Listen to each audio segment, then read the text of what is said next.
So, our initial differential equation is written as a matrix equation. We assume a solution of the form e to the lambda t x1, x2 for the functions y1, y2. Gives us the following matrix equation, which is an equation which apparently had two simultaneous equations for x1, x2, and lambda.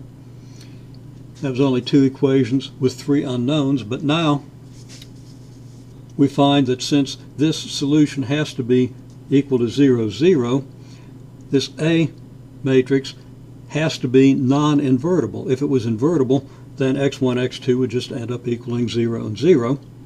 So, requiring that the determinant of A equals 0, we obtain the following set of equations. Again, having one equation for x1, x2, another equation for x1, x2, and an equation from the fact that the determinant is 0. So let's proceed and solve these equations.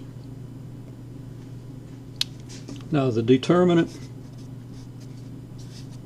of 5 minus lambda, 2, 4, 3 minus lambda, and certainly should know what a determinant of a 2 by 2 matrix is, and you should know higher dimensions also. The determinant of this matrix is just this diagonal multiplied by the negative of this diagonal. That's going to be 5 minus lambda times 3 minus lambda minus 8, and that's going to have to be equal to 0. You can immediately see that this is a quadratic equation in the variable lambda. That means that we can get two real solutions, we can get one repeated real solution, or we can get two complex solutions, complex conjugate solutions, each with its own interpretation. Remember, our assumption is that we have e to the lambda t times some column vector.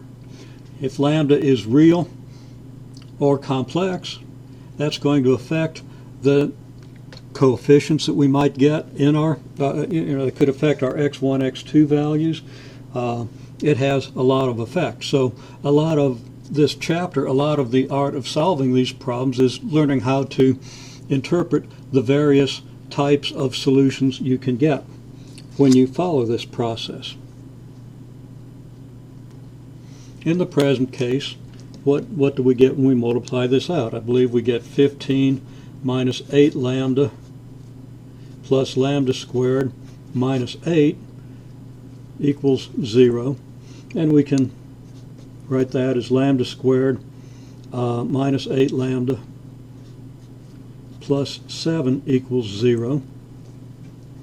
And that factors lambda minus 1 times lambda minus 7 equals 0. We didn't have to solve the quadratic equation, although if we had, we would have ended up with the same solutions.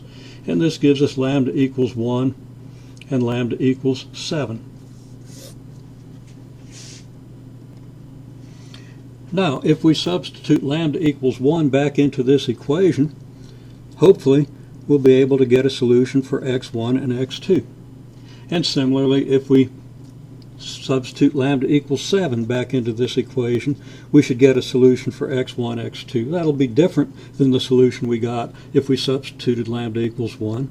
But in both cases, we should end up with an x1, x2 vector that corresponds to our lambda, so that we can write our solution vector, e to the lambda t times x1, x2. We can write one solution for lambda equals 1. We can write another solution for lambda equals 7.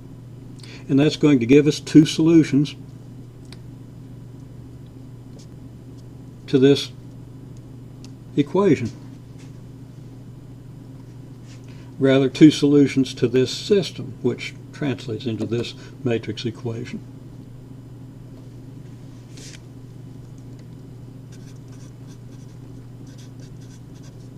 Okay, we want to do our solution for lambda equals 1, which means we're going to substitute lambda equals 1 into this equation and then try to solve for x1, x2. Now it's very straightforward to substitute lambda equals 1 into this equation and solve the system of two equations. Lambda is 1, so we're going to get 5 minus 1 and 3 minus 1. That's going to give us 4 and 2. And of course then we're going to have our 2 and 4 unchanged, so that we have this equation, and that becomes then the equation 4, 2 times x1, x2, 4, 2 times x1, x2 equals 0, 0. Our first equation then will be 4x1 plus 2x2 equals 0. Our second equation is going to be the same as the first. So our two equations turn out to be identical. And in general, when we do this process for a 2 by 2 matrix, our two solutions will turn out to be multiples of one another. They might not be exactly equal, but they will be multiples of one another, so that we need only solve one of the equations.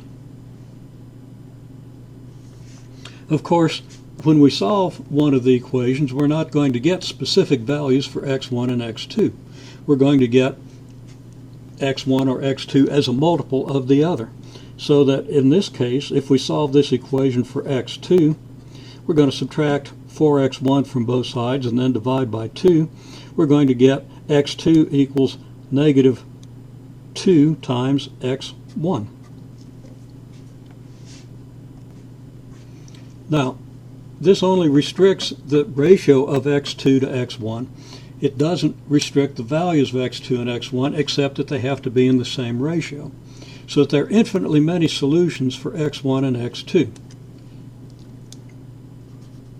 Any x1, x2 pair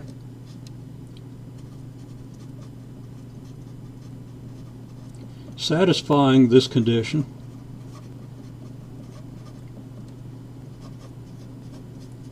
works.